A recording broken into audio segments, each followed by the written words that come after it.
ഡാപ്സി പെരിന്തൽമണ്ണയിനകത്ത് വന്നപ്പോൾ ഉണ്ടായ ഒരു ഇഷ്യൂവിനെ പറ്റി ഞാൻ ഇന്നലെ ഒരു വീഡിയോ ഇട്ടിട്ടുണ്ടായി. അപ്പൊ അതിനെ അറിയാത്ത ആരെങ്കിലും ഉണ്ടെങ്കിൽ അവർക്ക് വേണ്ടി പറഞ്ഞുതരാം. അതായത് ഡാപ്സി പെരിന്തൽമണ്ണയിൽ ഒരു സ്റ്റേജ് പ്രോഗ്രാമിന് വേണ്ടി വന്ന് അപ്പൊ അതിന്റെ ഭാഗമായിട്ട് പുള്ളിക്കാരൻ അവിടെ നിന്ന് പറഞ്ഞാൽ തച്ച് പൊളിക്കട്ടെ എന്നൊക്കെ പറഞ്ഞ്, പക്ഷെ അത് കഴിഞ്ഞിട്ട് പിന്നെ ആ ഒരു പരിപാടി ഓവർ ക്രൗഡ് കാരണം ക്യാൻസൽ ചെയ്യേണ്ട ഒരു അവസ്ഥ വന്നു. അങ്ങനെ ക്യാൻസൽ ചെയ്തപ്പോഴത്തേക്ക് ആൾക്കാർക്ക് റീഫണ്ട് കൊടുക്കൂല എന്ന് അവിടുന്ന് അസോസിയേഷന്റെ ഭാഗമായിട്ട് പറഞ്ഞതിനെ തുടർന്നിട്ട് ആൾക്കാരൊക്കെ കൂടെ ആ പരിപാടി മൊത്തത്തിൽ അങ്ങ് തല്ലി അങ്ങ് പൊളിച്ച്. അപ്പൊ അതിനെപ്പറ്റി ഞാൻ ഇന്നലെ ഒരു വീഡിയോ കിട്ടുന്നത്. അവിടെ കുറെ നാട്ടുകാർ കാണിച്ചു കൂട്ടിയ കുറെ തോന്നിവാസങ്ങളൊക്കെ ഞാൻ ഇന്നലെ ആ വീഡിയോനകത്ത് പറഞ്ഞിട്ടുണ്ടായി.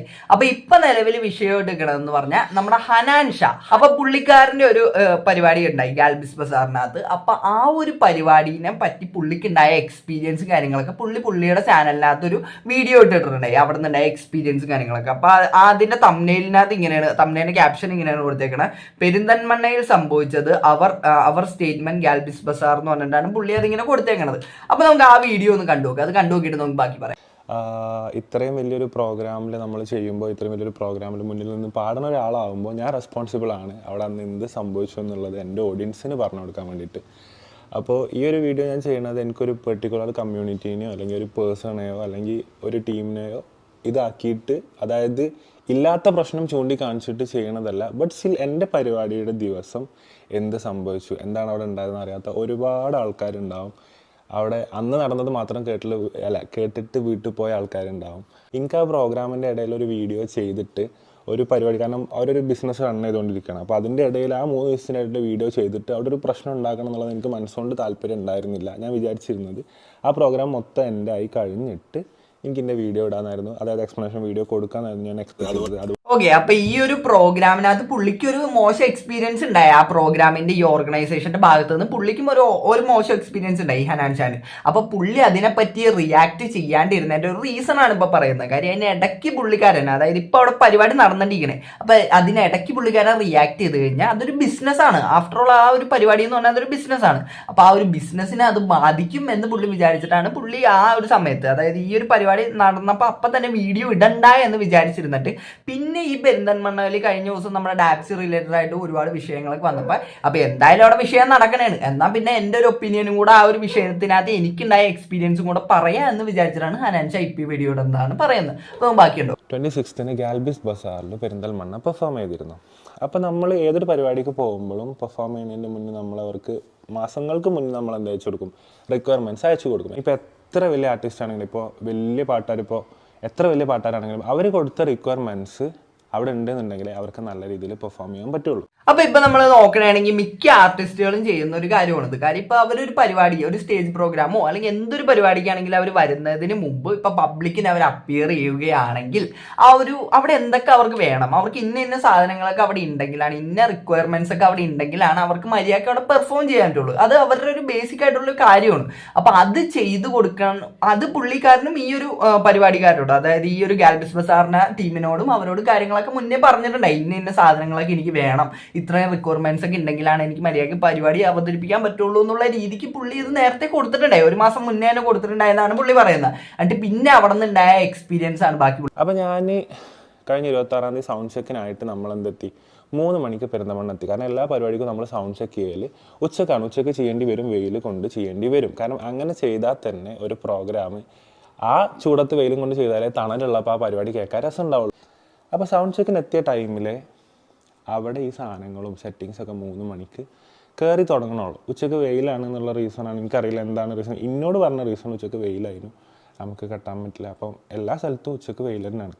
ഓക്കെ, അപ്പൊ വൈകുന്നേരത്തെ പരിപാടിക്ക് വേണ്ടിയിട്ട് ഇവർ ഉച്ചയ്ക്ക് തന്നെ ഈ ഒരു സാധനം കെട്ടണം, എന്നാലാണ് അതിനുള്ള ആ ഒരു വൈകുന്നേരത്തെ പരിപാടി അടിപൊളിയാവുള്ളൂ. അപ്പൊ അതിന് വേണ്ടി ഈ ഉച്ചയ്ക്ക് കെട്ടേണ്ട സമയത്ത് 3 മണിയായിട്ടും അപ്പോഴാണ് ഈ ഒരു സാധനം ഇവർ കെട്ടി തുടങ്ങണുള്ളൂ. അപ്പൊ അവിടെ നിന്ന് തന്നെ നമുക്ക് മനസ്സിലാക്കി ഈ ഓർഗനൈസേഷന്റെ ഭാഗത്തുനിന്ന് വരുന്ന വീഴ്ചകൾ അവിടെ നിന്ന് തന്നെ തുടങ്ങണേണ്. അപ്പൊ ഇവര് പറയുന്നുണ്ടല്ലോ ഈ ഉച്ചയ്ക്ക് എന്ന് പറയുമ്പോ പിന്നെ വെയിലല്ലാണ്ട് ഉച്ചയ്ക്ക് തണുപ്പായിരിക്കൂലല്ല. അപ്പൊ അതും പുള്ളിക്കാരൻ പറയുന്നു. 3 മണിക്ക് വന്നാൽ ഞങ്ങൾ എന്നിട്ട് സൗണ്ട് ചെക്ക് ചെയ്യണത് എനിക്ക് തോന്നുന്നു ഞങ്ങളൊരു 6-6:30 മണിക്ക്, അതായത് ഏകദേശം ക്രൗഡ് എത്തിക്കഴിഞ്ഞതിന് ശേഷമാണ് നമ്മൾ എന്ത് ചെയ്യുന്നത്, നമ്മൾ സൗണ്ട് ചെക്ക് ചെയ്യുന്നത്. അപ്പോൾ റിക്വയർമെൻറ്റ്സിൽ ഞാൻ സ്റ്റേജിൽ നോക്കുമ്പോൾ നമ്മൾ റിക്വയർമെൻറ്റ്സിൽ കൊടുത്ത പോപ്പേഴ്സ്, അതുപോലെ ഗണ്ണ്, സ്മോക്ക് ഗണ്ണ്, ഈ പറഞ്ഞ സാധനങ്ങളൊന്നും അവിടെ കാണില്ല.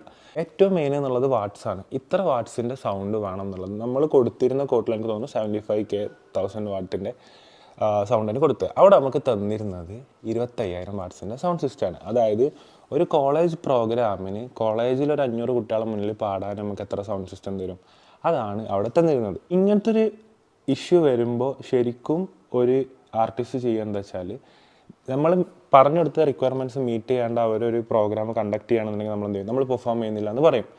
ഓഫ് കോഴ്സ് നമ്മളും പറയേണ്ടത് എന്തായിരുന്നു, ഞങ്ങളെല്ലാവരും ഒരുപോലെ പറയേണ്ടിരുന്നത് ഞങ്ങൾ പെർഫോം ചെയ്യണില്ല, ഞങ്ങൾ ചെയ്യണില്ല. പക്ഷേ സ്റ്റിൽ അത്രയും ഫാമിലീസിൻ്റെ മുന്നിൽ നിന്ന് ഞങ്ങളെ റിക്വയർമെൻറ്റ്സ് മീറ്റ് ചെയ്യാത്തത് കൊണ്ട് ഞങ്ങൾ പെർഫോം ചെയ്യുന്നില്ല എന്ന് പറഞ്ഞു പോണത് വളരെ സങ്കടകരമായ കാര്യം. ചിലപ്പോൾ കമ്മിറ്റിക്ക് അക്സെപ്റ്റ് ചെയ്യാൻ പറ്റും, പക്ഷേ എന്തോ എനിക്കെൻ്റെ മനസാക്ഷിക്ക് അത്രയും കുടുംബങ്ങളെ മുന്നിൽ നിന്ന് ഞാൻ പോവാണ്, എനിക്ക് ഇവിടുത്തെ സെറ്റിങ്സ് മോശമാണ്, അങ്ങനത്തെ ഒരു മൈൻഡിലേക്ക് ഞങ്ങൾ പോയില്ല. ഞങ്ങൾ പറഞ്ഞു നമുക്ക് ഉള്ളത് വെച്ചിട്ട് എന്തെങ്കിലും ചെയ്യാം. ഞങ്ങളെ പേര് തന്നെയാണ് പോണത്, ഞങ്ങൾക്ക് 100% അറിയാം. എനിക്ക് ഏറ്റവും കുഞ്ഞു ഫാൾട്ടായിട്ട് തോന്നിയത്, അതായത് അവർ എത്രത്തോളം ഇറസ്പോൺസിബിൾ ആണെന്ന് എനിക്ക് തോന്നിയത് എപ്പോഴാണ് വെച്ചാൽ 6 മൈക്ക് കൊടുത്തു നമുക്ക് തന്നത് 2 മൈക്കാണ്. അത്രയും വലിയൊരു പരിപാടിക്ക് 2 മൈക്ക് തരുന്ന അവസ്ഥകളൊന്ന് ആലോചിച്ച് നോക്കി. ഓക്കെ, അപ്പൊ ഈ നമ്മുടെ ഹനാൻഷ ഇവിടെ ക്ലിയർ ആയിട്ട് പറയുന്നുണ്ട് എന്തൊക്കെയാണ് അവിടെ നിന്നുണ്ടായ ഓരോരോ അത് ഫോൾട്ടുകൾ അവരുടെ ഭാഗത്ത് നിന്ന്, ഈ ഓർഗനൈസേഷന്റെ ഭാഗത്തു നിന്നാണെങ്കിലും ഈ ആൽബിസ് ബസാറിന്റെ അവിടെ നിന്ന് ഭാഗത്തു നിന്നുണ്ടായ ഓരോ ഫോൾട്ടുകളും പുള്ളിക്കാരൻ എടുത്തെടുത്ത് പറയുന്നുണ്ട്. നിങ്ങൾ ആ വീഡിയോ ഫുള്ള് കണ്ടു കഴിഞ്ഞാൽ നിങ്ങൾക്ക് കറക്റ്റ് കാര്യം മനസ്സിലാവും എന്തൊക്കെയാണ് അവിടെ വന്നേക്കണം ഓരോ പിഴവുകളൊന്നും. അപ്പൊ ഇതിന്നൊക്കെ ഈ ഓർഗനൈസേഷന്റെ ഭാഗത്തു നിന്നാട്ടെ, ഇപ്പൊ നമ്മൾ ഈ ഡാപ്സിയുടെ ആ ഒരു കേസിനകത്താണെങ്കിൽ ആ ഓർഗനൈസേഷന്റെ ഭാഗത്തു നിന്നാണ് ആ ക്രൗഡിനെ കൺട്രോൾ ചെയ്യാനൊന്നും അവർക്ക് പറ്റാണ്ട് അവരുടെ ഭാഗത്തു നിന്നാണ് മെയിനായിട്ട് ഈ വീഴ്ച പറ്റിയിട്ട്. പിന്നെ നാട്ടുകാരും പിന്നെ പറയണ്ട, അതുങ്ങളാണെങ്കിൽ എന്തെങ്കിലും ഒന്ന് കിട്ടാൻ കാത്തിക്കണേ. ഇപ്പൊ അവിടെ നിന്ന് ഒരു ഓർഗനൈസേഷന്റെ ഭാഗത്തു നിന്ന് അങ്ങനെ ഒരു ഫോൾട്ട് വന്നു എന്ന് പറഞ്ഞപ്പോൾ തന്നെ ഒക്കെ കൂടെ അടിച്ചു പൊളിച്ച് അതുപോലെ ഒക്കെ അടിച്ചു മാറ്റിക്കൊണ്ട് പോകുന്ന ഒരുമാതിരി കള്ളന്മാരുടെ സെറ്റപ്പ് പോലെയൊക്കെയാണ് അവിടെ നാട്ടുകാർ നമ്മുടെ ഡാപ്സിയുടെ പരിപാടിനകത്ത് കാണിച്ചു കൂട്ടിയത്. ഇപ്പൊ നമ്മുടെ ഹനാൻ ഷാന്റെ കേസിനകത്ത് നോക്കുകയാണെങ്കിൽ ഇവിടെ ഓർഗനൈസേഷൻ എന്ന് പറഞ്ഞു കഴിഞ്ഞാൽ ഈ പുള്ളിക്കാരന്റെ ഒരു മര്യാദയ്ക്ക് അവിടെ ഒരു പരിപാടി അവതരിപ്പിക്കാൻ പോലുള്ള റിക്വയർമെന്റ്സും കാര്യങ്ങളൊന്നും കൊടുക്കാത്ത രീതിക്കാണ് അവിടുത്തെ ഓർഗനൈസേഷൻ പെരുമാറിയത്.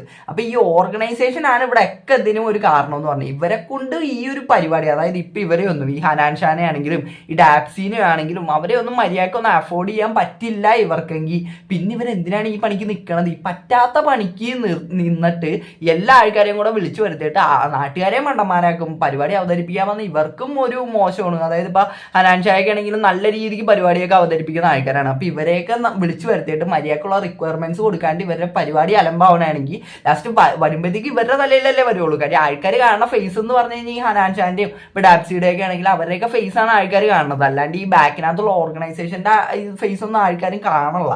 അപ്പൊ അതാണ് ഇവിടെ വന്നേക്കുന്ന ഈ മെയിൻ ആയിട്ടുള്ള വിഷയം. അപ്പൊ ഹനാൻ ഷാന്റെ ആ വീഡിയോ നിങ്ങളൊന്ന് മുഴുവൻ കണ്ടു നോക്കണോട്ടോ. അപ്പൊ നിങ്ങൾക്ക് ക്ലാരിറ്റി ആയിട്ട് എന്തൊക്കെയാണ് അവിടെ ഉണ്ടായത്, ഈ ഓർഗനൈസേഷന്റെ ഭാഗത്തു നിന്ന് വന്ന ഓരോ ഇതും മനസ്സിലാവും. ഇപ്പൊ ഇവർ രണ്ടുപേരും, അതായത് ഇപ്പൊ ഇവർ രണ്ടുപേരും എന്ന് പറഞ്ഞാൽ ഡാപ്സിയുടെ കേസ് എന്ന് പറഞ്ഞു കഴിഞ്ഞാൽ നമ്മൾ ന്യൂസിനകത്ത് അതൊക്കെ കണ്ടതാണ്. പക്ഷെ ഹനാൻ ഷാ ആണ് ഇവിടെ റിയാക്ട് ചെയ്തൊരു വീഡിയോ ഇട്ടേക്കണം. ഇതേപോലെ പ്രശ്നങ്ങൾ വന്നേക്കണം ഒരുപാട് കണ്ടന്റ് ക്രിയേറ്റേഴ്സ് ഒരുപാട് അവിടെ ഉണ്ടാവും. അപ്പൊ അവരെല്ലാവരും റിയാക്ട് ചെയ്ത് കഴിഞ്ഞാൽ അവിടെ ഉണ്ടായ പല പല വിഷയങ്ങളും പുറത്തു വരും ആ ഒരു ഓർഗനൈസേഷന്റെ ഭാഗത്തു നിന്നുണ്ടായ. പിന്നെ നമ്മൾ നോക്കുകയാണെങ്കിൽ ഇന്നലെ പോലീസിന്റെ ഭാഗത്തുനിന്നും കുറെ വിഷയങ്ങളൊക്കെ വന്നെന്ന് കേൾക്കണ്ട. അതായത് സ്ത്രീകളെയൊക്കെ പോയി അടിച്ച്, അതായത് ഇവരെന്ന് പറഞ്ഞാൽ കയറി വന്നിട്ട് കണ്ണി കാണുന്ന ഒക്കെ ഇതിനെ അടിക്കുന്ന ഒരു സ്ഥിതി ഉണ്ടായി ഇന്നലെ പോലീസുകാർ കയറി വന്നിട്ട്. അപ്പൊ ആ സ്ത്രീകളാണോ അതൊന്നും നോക്കാണ്ട് എല്ലാവരും അടിക്കുന്ന ഒരു ഇതൊക്കെ ഉണ്ടായെന്നൊക്കെ ഇന്നലെ കണ്ട്. അതിനെപ്പറ്റി ഒന്നും എനിക്ക് വലിയ ക്ലാരിറ്റി ഇല്ലാത്തതുകൊണ്ടാണ് ഞാൻ അതിനെപ്പറ്റി അധികം പറയാത്തത്. എന്നാലും കിട്ടിയ ഫുട്ടേജുകളൊക്കെ ഞാൻ ഇവിടെ കൊടുത്തേക്കാം. അപ്പൊ എനിക്ക് ഇത്ര തന്നെ ഈ വിഷയത്തിനകത്ത് പറയാനുള്ളൂ. അപ്പൊ ഈ വീഡിയോ ഇഷ്ടപ്പെട്ടാൽ മാത്രം എല്ലാവരും സബ്സ്ക്രൈബ് ചെയ്യുക. എല്ലാവർക്കും അടുത്തൊരു വീഡിയോ കാണുന്നതായിരിക്കും. Tata bye by.